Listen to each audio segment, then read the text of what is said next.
કેમ છો મિત્રો? જો કે મિત્રો તમે બધા મજામાં જ હશો. તમારા માટે લઈને આવી ગયો તમારી મનપસંદ કાર એટલે કે i20 E-Lite લઈને આવી ગયો છું તમારા માટે.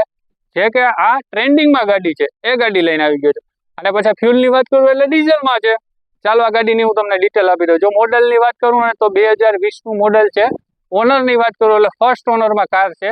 ફ્યુલની વાત કરું એટલે ડીઝલમાં રહેવાની છે. અને ગાડીના કિલોમીટરની વાત કરું એટલે 76,000 કિલોમીટર ચાલેલી આવશે. આખી ગાડી ઓરિજિનલ આવશે, નોન એક્સિડન્ટ આવશે અને ગાડીમાં ઓલ સિસ્ટમ વર્કિંગ આવશે. ગાડીની પ્રાઇસની વાત કરું ને તો પ્રાઇસ ખાલી રાખેલી છે 6,50,000 રૂપિયા. એમાં પણ તમે રૂબરૂ આવશો ફેરફાર થઈ જશે. ગાડીના વર્ઝનની વાત કરું એટલે સ્પોર્ટ પ્લસ વર્ઝન આવી જશે, મેગવિલ વાળું વર્ઝન આવી જશે. અને આ ગાડી તમારે જોવી હોય તો તમને રાજકોટ જોવા મળશે. અને આ ગાડીની વધારે માહિતી માટે તમને ડિસ્પ્લે ઉપર કોન્ટેક્ટ નંબર આપેલો છે, એમાં તમે વહેલી તકે કોલ કરી શકો છો. જય હિન્દ, જય ભારત.